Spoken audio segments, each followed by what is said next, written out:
matahari masih ada, bunga semuanya masih terawat, apalagi Tuhan tidak pernah meninggalkan manusia yang telah Engkau ciptakan Tuhan. Kami hari ini mau sama-sama menyatukan hati dan pikiran kami buat sama-sama mendengarkan firman-Mu Tuhan. Biar Engkau yang berkata-kata, jauhkan segala pikiran negatif, beban pikiran yang telah mungkin kami pikirkan selama ini yang mungkin kamu belum mendapatkan jawabannya. Biar hari ini kita bisa sama-sama fokus untuk mendengarkan firman-Mu Tuhan.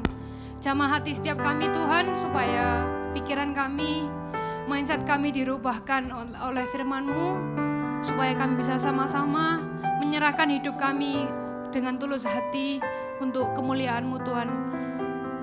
Pakai hamba-Mu yang kurang sempurna ini Tuhan, supaya Engkau yang berbicara. Kami percaya bahwa kami di tempat ini bukan manusia yang sempurna, tapi biar Tuhan yang menyempurnakan. Dan setiap pelayanan yang kami lakukan, setiap pengorbanan yang kami lakukan hanya untuk Tuhan. Kami percaya bahwa Tuhan ada di tengah-tengah kami.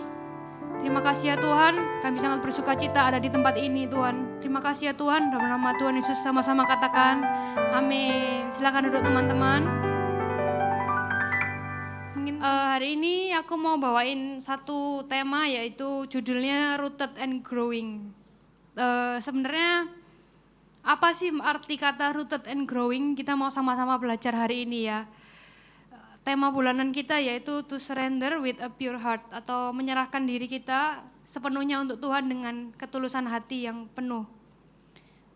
Sebenarnya aku pasti kita semua tahu opening atau suatu yang memulai sesuatu itu susah, atau kayak kadang awkward, atau kayak kita mau ngobrol sama orang baru susah, mau kenal sama orang baru bingung mau ngomongnya apa dulu, kayak halo dari mana, pasti kayak basicnya seperti itu. Semua pasti susah, apalagi memulai lebih dulu pasti susah. Tapi yang lebih susah adalah konsisten atau konsistensi melakukan suatu hal. Ngobrol sama orang baru mulainya gimana, sama kayak kita bangun hubungan dengan Tuhan. Pasti kita bingung awalnya gimana, caranya gimana, atau mulainya dari mana. Semua pasti susah, tapi yang paling susah yaitu tadi, disiplin buat baca firman, dengar-dengaran akan firman Tuhan, dan bangun hubungan dengan Tuhan. Terkadang kita udah rajin, sudah datang ke gereja, sudah dengar firman, sudah baca firman dengan rajin, tapi kita lupa yang terpenting adalah dasar hati kita itu lagi. Apakah kita bisa memberikan hati kita sepenuhnya buat Tuhan? Kita bisa memiliki dasar yang baik? Kita hari ini mau sama-sama belajar firman Tuhan, biar apa perumpamaan yang ada di Alkitab atau perumpamaan yang Tuhan kasih ke kita bisa sama-sama belajar. Perumpamaan tentang, kita mau belajar tentang perumpamaan penabur. Mungkin kita udah tahu semuanya tentang ini ya. Aku bantu ringkas yang di Matius 13 ayat 3-8. Di sini mungkin enggak usah ditampilkan, aku baca ringkasannya. Di sini diceritakan perumpamaannya itu tentang seorang penabur. Yang pertama, dia menabur benih itu ditabur di pinggir jalan, tapi benih itu dimakan burung hingga habis. Yang kedua, perumpamaannya benih itu ditabur di tanah berbatu. Tanahnya tipis, ketika kena matahari menjadi kering karena tidak berakar. Dan yang ketiga, jatuh di semak berduri, terhimpit semak duri hingga mati. Dan yang keempat, di tanah yang baik lalu berbuah berkali-kali lipat. Di sini Tuhan kasih perumpamaan kepada murid-murid, lalu mereka bertanya di ayat yang ke-9 dan yang ke-10, ada di PPT-nya, mungkin boleh next slide. Siapa bertelinga hendaklah ia mendengar. Maka datanglah murid-muridnya dan berkata kepadanya, mengapa engkau berkata-kata kepada mereka dalam perumpamaan? Next. Di ayat yang ke-11, jawab Yesus, kepadamu diberikan karunia untuk mengetahui rahasia kerajaan surga, tetapi kepada mereka tidak. Ayat yang ke-12 dan ke-13, karena siapa yang mempunyai, kepadanya akan diberi, sehingga ia berkelimpahan. Tetapi siapa yang tidak mempunyai, apapun juga yang ada padanya akan diambil daripadanya. Ayat yang ke-13, itulah sebabnya aku berkata-kata dalam perumpamaan kepada mereka, Karena sekalipun melihat, mereka tidak melihat. Dan sekalipun mereka mendengar, mereka tidak mendengar dan tidak mengerti. Awalnya aku baca ini bingung, maksudnya gimana sih? Kayak kamu mempunyai akan dikasih, tapi kalau kamu nggak punya, kamu akan diambil daripadamu. Dan di ayat yang ke-15 Tuhan bilang, sebab hati bangsa ini telah menebal, dan telinganya berat mendengar, dan matanya melekat tertutup, supaya jangan mereka melihat dengan matanya dan mendengar dengan telinganya, dan mengerti dengan hatinya, lalu berbalik sehingga aku menyembuhkan mereka. Tuhan membuat perumpamaan ini karena pada saat itu manusia sangat mementingkan dirinya sendiri. Mereka mengeraskan hatinya, seringkali apapun yang kita dengar firman Tuhan, serajin apapun kita datang ke gereja, jika semuanya enggak berakar dengan baik dalam hati kita, semuanya percuma. Dan di sini Tuhan kayak agak marah gitu kan, sama kayak kamu udah dikasih banyak hal tapi kamu enggak bisa mempergunakan kayak kasih karunia Tuhan dengan baik. Tidak bisa menyediakan tanah yang baik dalam hati kita. Mempergunakan hati kita itu untuk kepentingan kita sendiri pada saat itu. Ketika di sini aku merasa kayak ketika orang tua menyakiti kita, menyakiti hati kita, kita menjadi dendam dan bebal. Kita melupakan 1000 kebaikan orang lain atau orang tua yang kita lakukan karena satu kesalahan mereka. Kita mau sama-sama belajar lagi dari perumpamaan ini. Aku mau kita sama-sama baca di Matius 13 ayat yang ke-20 sampai 21. Di sini Tuhan jelaskan arti perumpamaannya. Perumpamaan yang pertama, benih yang ditabur di tanah yang berbatu-batu. Ialah orang yang mendengar firman itu dan segera menerima dengan gembira, tetapi ia tidak berakar dan tahan sebentar saja. Apabila datang penindasan atau penganiayaan karena firman itu, orang itu pun segera murtad. Di sini aku ada sedikit kayak highlight tentang penganiayaan karena firman itu. Mungkin aku memahaminya adalah selain godaan dunia atau kayak orang lain mengecewakan kita, orang lain nggak tahu cerita kehidupan kita, asal ngomong kita jadi kecewa. Tapi di sini dikatakan penganiayaan karena firman itu. Jadi kadang kita dengar firman nggak mesti sesuai dengan hati yang kita pengen. Pasti ada firman yang menegur kita, yang ngasih kita perintah. Di sini di perumpamaan yang pertama dibilang karena kita nggak punya dasar iman yang kuat, kita bisa jadi murtad karena kita kecewa dengan firman Tuhan. Saya percaya di sini teman-teman rajin dengar firman dan baca Alkitab ke gereja dan ikut komsel. Amin. Dan ketika di sini dikasih perumpamaan, ketika kita dengar firman, jika dalam hati kita masih banyak batu, masih banyak sakit hati, masih banyak kekecewaan, masih banyak dendam yang kita simpan, firman itu nggak akan bisa bertumbuh dengan baik. Dan kita hanya bisa memahaminya sekilas. Habis itu waktu kita menghadapi masalah, kita cuma bisa kecewa dan melupakan Tuhan. Pada saat kita menerima firman, tetapi tidak bisa memahami dengan baik, ketika orang lain melakukan sesuatu yang enggak sesuai dengan yang kita inginkan, kita kecewa. Ketika masalah datang, kita enggak ada yang merhatiin kita merasa ditinggalkan dan kita kecewa dengan orang tersebut. Jadi di sini diingatkan buat, ayo jangan sampai kita enggak punya dasar yang kuat, kita asal naruh firman Tuhan dalam hidup kita asal dengar tanpa mengerti. Kita mau sama-sama belajar untuk terus punya hati dan dasar yang baik. Dan di poin yang kedua, di Matius 13 ayat yang ke-22, di perumpamaan yang kedua, yang ditabur di tengah semak duri. Yang ditabur di tengah semak duri, ia orang yang mendengar firman itu, lalu kekhawatiran dunia dan tipu daya kekayaan menghimpit firman itu, sehingga tidak berbuah. Atau perumpamaan yang kedua, kita rajin mendengar firman, tapi kita nggak bisa menerapkannya dengan baik. Kita udah naruh hati kita ingat firman itu, tapi kita nggak bisa menerapkan dengan baik. Contohnya gimana sih? Pasti banyak dari kita yang kayak, oh ya aku habis ini mau kuliah, aku habis ini mau kerja, aku habis ini mau bangun bisnis. Fokus kita pasti kebagi, antara kita mau, oh ya Tuhan bentar ya, aku nggak pelayanan dulu, aku tak fokus buat masa depanku dulu aja. Pasti ada di dilema atau di titik tersebut. Di sini aku merasa Iya, ini relate sama kita semua di tempat ini. Kayak, Tuhan aku mau ngejar mimpiku dulu lah. Aku nanti aja pelayanannya, kayak tunggu aku sukses. Tetapi coba kalian pikirkan lagi, apakah selama ini yang kita lakukan itu sesuai dengan apa yang Tuhan mau? Apa yang kita kejar, apa yang kita kerjakan sekarang sesuai dengan Tuhan, perintah Tuhan. Tuhan gak minta kita ninggalin pekerjaan kita, Tuhan gak minta ninggalin apa yang kita kejar. Tuhan cuman ingin kita bisa berjalan dengan Tuhan dan mengerjakan sesuai dengan apa yang Tuhan mau. Tadi juga waktu doa pekerja kayak kekhawatiran dunia, bahas lagi soal kekhawatiran. Orang gak mungkin jauh dari kekhawatiran gitu kan. Pasti orang overthinking lah, oh ya besok ya apa ya, atau kayak kerjaanku ya apa ya, sekolahku gimana ya, skripsiku gimana ya. Pasti semua orang mengalami hal tersebut. Atau ada ketakutan untuk tidak mencapai sesuatu di dunia. Atau juga bisa ada iri hati, membandingkan diri dengan orang sekitar, membuat kita jauh dari Tuhan dan kita jadi salah fokus. Kita fokus sama kekhawatiran kita fokus sama masalah kita, jadi kita nggak fokus dengan pencapaian apa yang Tuhan mau. Kita malah fokus sama pencapaian dunia. Karena kita terlalu khawatir, padahal kita tahu bahwa Tuhan yang pegang hidup kita, Tuhan yang pegang masa depan kita.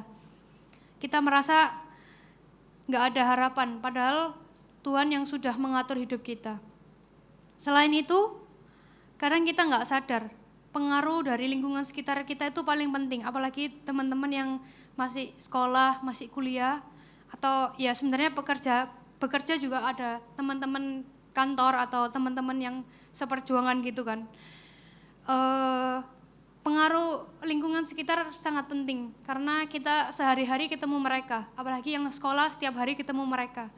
Mungkin aku sharing dikit tentang friendship ya. Jadi kemarin tuh kebetulan habis ketemu teman-teman SMA gitu kan. Terus tiba-tiba ada dua temanku ini, mereka itu dulu waktu SMA pernah bertengkar gitulah intinya. Terus sampai hari ini, sampai kemarin mereka baru temenan lagi dan mereka kayak confess, kayak bilang, sorry ya waktu itu tuh cuman misunderstanding, cuman miskom, cuman salah paham, cuman gara-gara perkataan orang itu aku jadi percaya sama orang itu. Aku jadi menjauhi kamu karena dia bilang kamu gak suka sama aku. Kayak aku kaget waktu itu, aku kayak cuman dengerin dan aku merasa, oh ya karena kita salah bergaul, kita salah kumpul sama orang, kita salah dengar omongan orang tanpa konfirmasi terlebih dahulu, itu bisa mempengaruhi anggapannya terakhir SMA 2019. Sampai hari ini mereka baru baikan, berarti sekitar 7 tahun mereka gak ngobrol sama sekali. Jadi di sini aku merasa kayak, oh ya kita bisa buang waktu kita selama 7 tahun ini karena kita jadi cuman salah paham sama orang tersebut. Jadi kayak di sini jangan sampai kita mengalami hal serupa karena kita nggak menaruh hidup kita pada Tuhan sampai kita kecewa dengan kehidupan kita. Jadi kita jadi kayak membuang waktu kita cuman mikirin dendam. Oh ya, aku nggak suka sama dia karena dia melakukan hal tersebut sama aku. Cuman fokusnya ke situ aja sampai kita jadi nggak berteman sama orang itu. Terus lanjut di yang perumpamaan ketiga. Dan di perumpamaan ketiga ini ditabur di tanah yang baik. Matius 13 ayat 23 dikatakan, yang ditabur di tanah yang baik ialah orang yang mendengar firman itu dan mengerti, dan karena itu ia berbuah. Ada yang 100 kali lipat, ada yang 60 kali lipat, dan ada yang 30 kali lipat. Orang yang akan bertumbuh secara iman dan berbuah adalah orang yang setelah mendengar firman, mereka menaruh dalam hati mereka tanpa ada batasan, tanpa ada tembok, menaruh firman dengan tulus hati, mereka menaruh dalam hati mereka tanpa banyak pertanyaan, mau memahami dan melakukan dengan taat, sehingga akan berbuah dan tuaian juga akan dirasakan oleh orang-orang sekitar mereka melalui perbuatan, karakter hidup dan sikap mereka. Terus aku merasa ada satu pertanyaan yang menurutku ya aku pribadi juga alami. Bagaimana cara kita bisa mulai dari hal kecil, memupuk dan menjadikan hati kita tanah yang baik? Di sini aku mau kasih beberapa 2 poin yang menurutku paling penting dari ya mungkin kita bisa build dari kebiasaan kecil. Yang poin pertama yaitu disiplin firman. Ayatnya ada di Ibrani 12 ayat yang ke-11. Kita mau sama-sama baca yang bahasa Indonesianya ya. 1, 2, 3. Memang pada waktu ia diberikan tidak sukacita tetapi duka cita. Tetapi kemudian ia menghasilkan buah kebenaran yang memberikan damai kepada mereka yang dilatih olehnya. Di sini aku ada juga tulis yang bahasa Inggrisnya ya. Jadi kalau kedisiplinan itu sebenarnya pada saat kita melakukan itu painful, sangat kayak melawan kedagingan kita. Karena contohnya kayak bangun pagi, terus baca firman dulu, terus bersihin kasur dulu, mandi dulu. Kayak hal-hal kecil, kebiasaan kecil yang kita lakukan yang menurutku juga susah, apalagi kayak gak boleh buka HP dulu, baca firman dulu, itu mungkin melawan kedagingan kita ya. Tapi di sini aku belajar melalui hal-hal kecil yang kita bisa lakukan, contohnya kayak oh ya bangun tidur, aku bersihin kasurku sendirilah, aku bersihin kamar sendiri, aku tata kamarku sendiri. Itu bisa membangun pelan-pelan kebiasaan baik dalam hidup kita. Justru mulai dari sekarang kita harus pupuk bentuk karakter kita, bentuk hati kita. Paling penting adalah buka hati kita buat Tuhan. Jauhi dari hal-hal yang jahat supaya hati kita benar-benar siap menerima firman dan bisa tertanam dengan baik. Dari kedisiplinan prosesnya pasti pelan-pelan, pasti lama-lama tumbuh dan akan terbiasa. Contohnya kalau teman-teman tahu, mungkin dari sini ada yang atlet ya, ada yang atlet lari atau atlet apapun lah itu. Pasti aku dulu diajarin sama temenku tuh, Val kalau kamu mau mulai lari gak usah langsung 10 kilo, gak usah langsung 5 kilo. Kamu lari aja sekuat kamu sampai berapa, misalkan 3 kilo kuat. Ya udah kamu rutinin, misalkan seminggu 3 kali lari. Rutin 3 kilo, gak boleh berhenti jogging. Kamu lakukan selama 1 bulan. Pasti lama-lama kamu bakal kebiasa dan kamu ngerasa 3 kilo itu gak berat lagi. Terus baru naikin 5 kilo, selama 1 bulan 5 kilo, langsung bulan berikutnya 7 kilo misalkan. Aku merasa kayak, oh iya benar juga ya. Di sini sama kayak kita mau dengar firman, mau baca Alkitab, mau komitmen buat rajin baca firman, sama. Coba 1 hari 1 ayat konsisten selama 1 bulan. Pasti nggak mungkin ngantuk buat baca Alkitab. Terus bulan berikutnya misalkan 3 ayat lah, 3 ayat, 1 hari 3 ayat, 1 hari 3 ayat, sampai bulan berikutnya misalkan lama-lama bisa 1 pasal. Pasti kamu nggak akan bosan nggak akan merasa terbebani lah melakukan hal tersebut, karena kamu mulai dari kecil, lama-lama menumpuk jadi hal yang udah jadi rutinitas. Lalu di poin kedua, menyelesaikan misi pelayanan dari Tuhan. Kita mau sama-sama belajar dari Kisah Para Rasul 20 ayat ke-24. Tetapi aku tidak menghiraukan nyawaku sedikit pun, asal saja aku dapat mencapai garis akhir dan menyelesaikan pelayanan yang ditugaskan oleh Tuhan Yesus kepadaku untuk memberi kesaksian tentang Injil kasih karunia Allah. Jadi ayat ini ditulis sama, kalau nggak salah, Rasul Paulus ya. Terus dia bilang, dia nggak apa-apa, nyawaku hilang, tapi yang penting aku bisa menyelesaikan pekerjaanku, aku bisa menyelesaikan pelayananku, dan sampai ke garis finish dan bisa memberikan kesaksian tentang Injil kasih karunia Allah. Bukan berarti kita meninggalkan apa yang kita kerjakan sekarang, bukan berarti kita kayak, oh ya udah aku fokus sama Tuhan, aku nggak usah kerja, nggak usah cari uang, ya nggak juga. Kita tetap harus berjalan bersamaan. Tugas yang Tuhan suruh bukan hal yang bertentangan dengan karir yang kita kejar atau mimpi kita, tapi Tuhan mau kita memprioritaskan misi Tuhan dalam hidup kita, melayani, berjalan bersama dengan misi Tuhan, itu akan lebih baik. Apalagi kalau di gereja kita banyak kegiatan, misalkan bulan Juni ada LCW, nanti ada misi. Teman-teman kalau ada kesempatan, ada berkat, teman-teman harus banget ikut.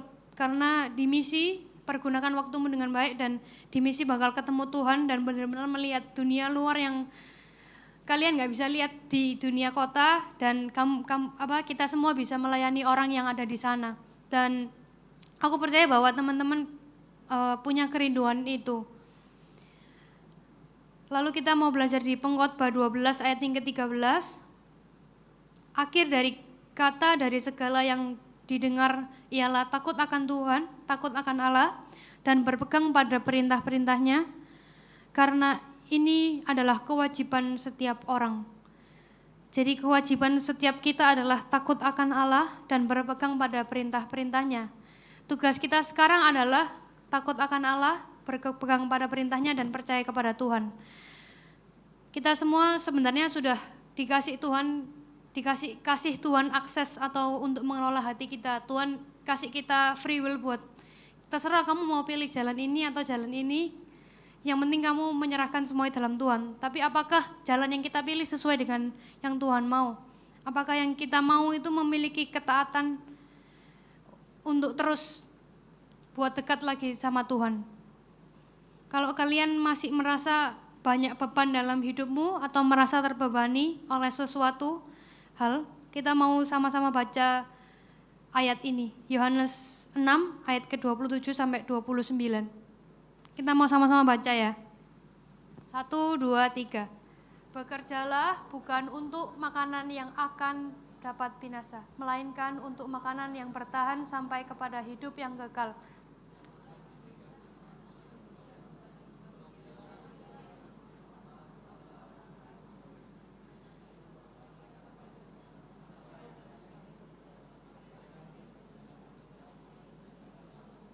Ayat ke-29.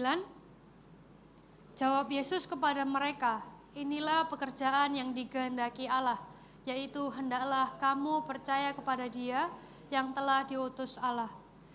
Ketaatan dan kepercayaan kita dengan Tuhan akan diuji pada saat kita menghadapi sebuah rintangan. Lakukan pekerjaan yang Tuhan izinkan dan percayalah. Apakah kita tetap mau fight, tetap mau terus berjalan dengan Tuhan, atau malah kita berhenti atau malah mundur? Mungkin aku kasih salah satu contoh juga lah. Kalau ada aku dulu suka disuruh orang tua main basket gitu kan. Pada saat latihan basket bisa melakukan satu gerakan itu 1000 kali kayaknya setiap latihan basket. Jadi setiap Sabtu Minggu kayak misalkan disuruh dribble, pasti melakukan hal tersebut, nggak pernah berhenti sampai mau kapanpun, sampai kita udah jadi senior pasti melakukan hal yang sama. Dan kadang aku mikir, kayak ngapain ya harus melakukan hal ini? Kayak misalkan stretching atau kayak penguatan otot atau kayak ada gerakan-gerakan yang aku merasa kayak ini kayaknya nggak pernah dipakai deh, kayak aku nggak pernah melakukan hal ini pada saat aku main atau bertanding gitu kan.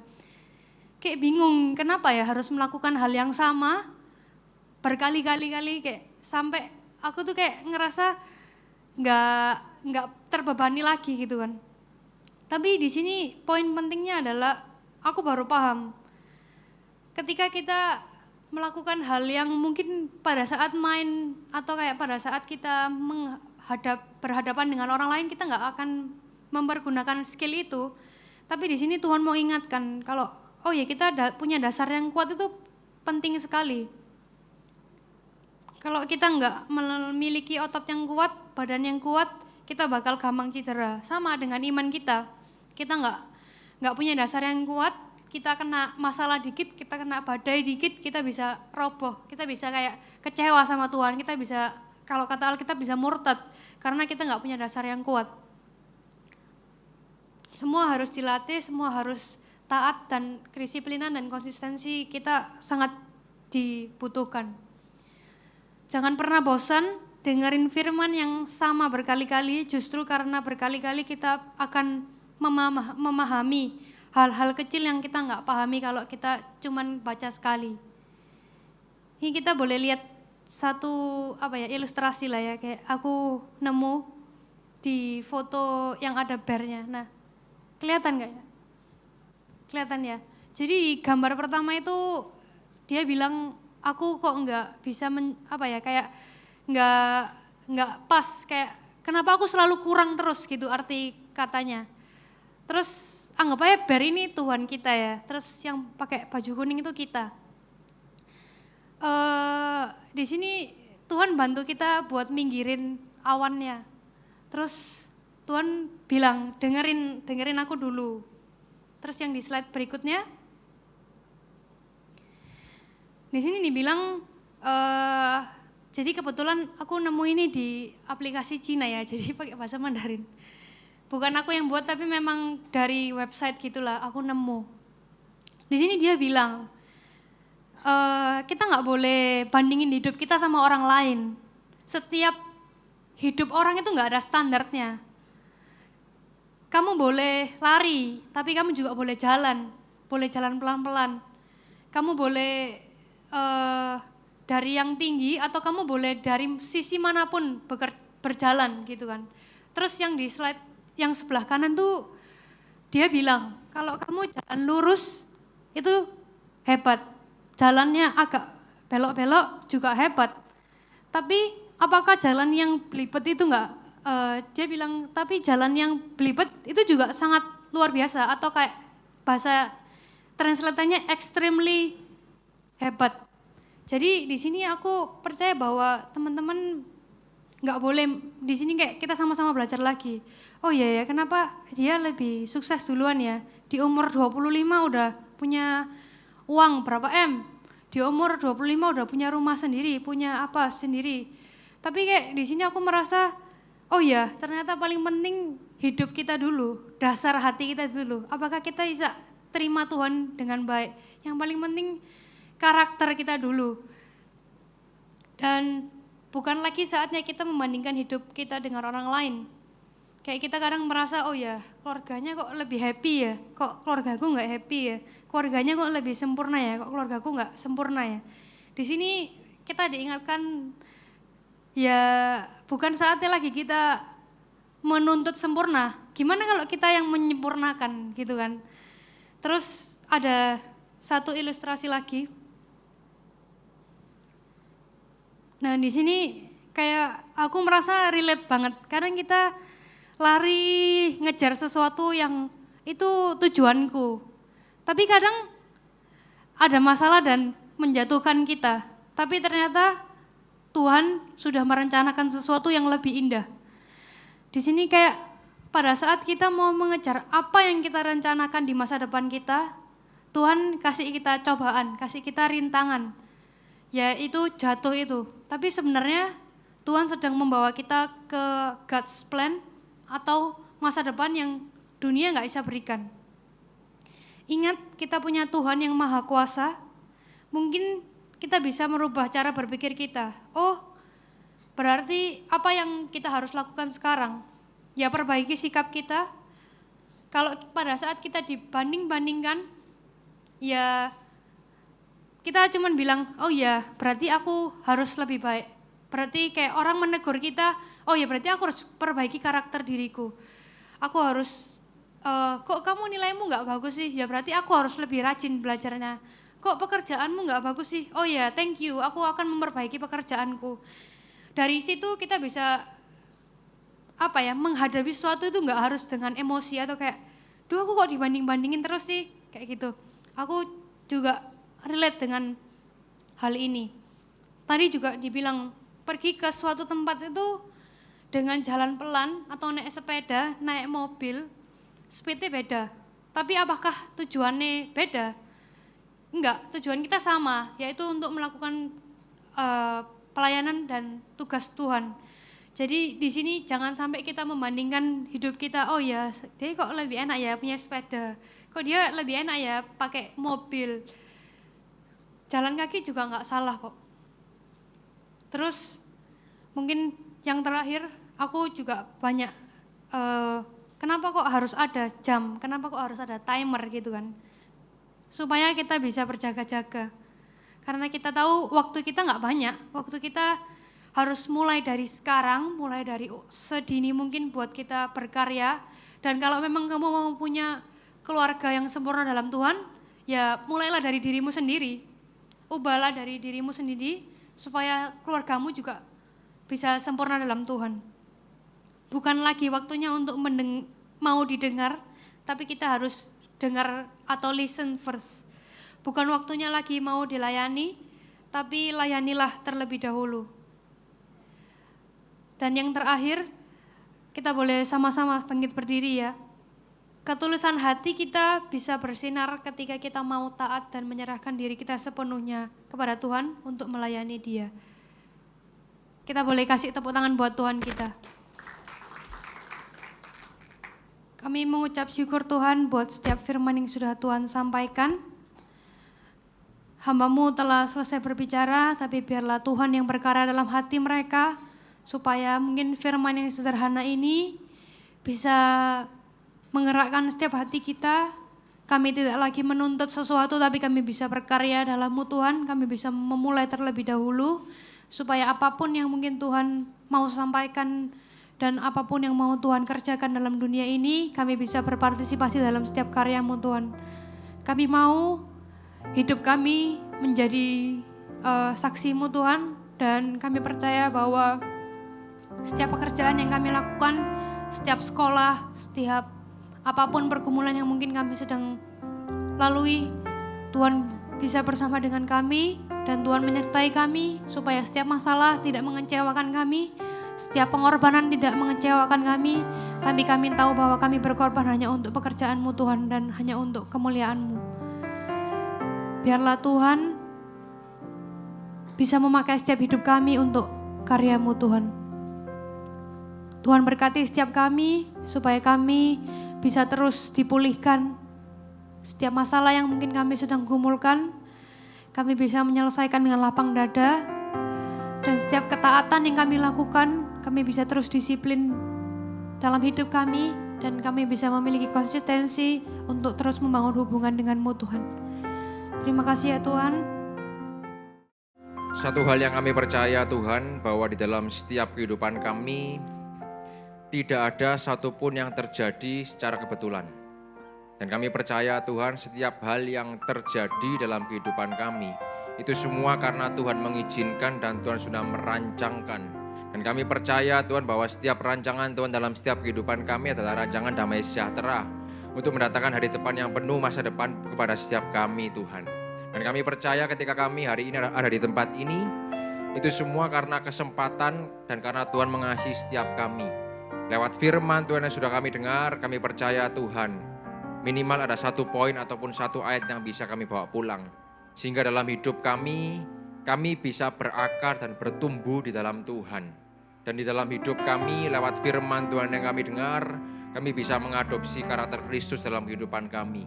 Terutama satu poin yang bisa kami terima pada hari ini, yaitu kami mau belajar disiplin di hadapan Tuhan. Disiplin dalam beribadah, disiplin dalam beraktivitas dalam kehidupan kami sehari-hari juga Tuhan.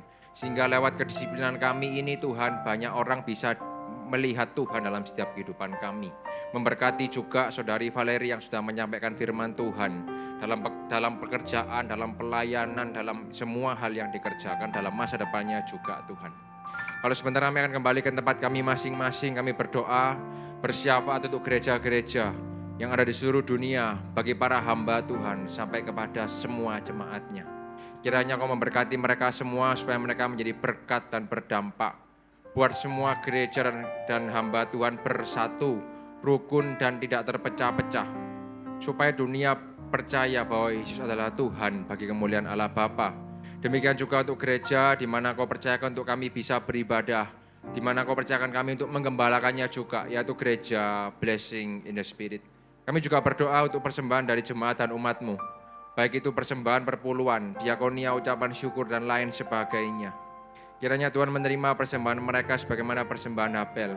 Dan Tuhan memberkati jemaat-Mu dalam pekerjaan, dalam studi mereka, dalam masa depan mereka, dalam perjodohan mereka. hingga kepada anak cucu mereka sampai semuanya Tuhan. Kami percaya Tuhan menyertai, Tuhan memberkati, dan Tuhan melindungi juga Tuhan. Mari sama-sama saudara kita dekapkan kedua tangan kita di dada. Firman Tuhan berkata, jagalah hatimu dengan segala kewaspadaan, karena dari sanalah terpancar kehidupan.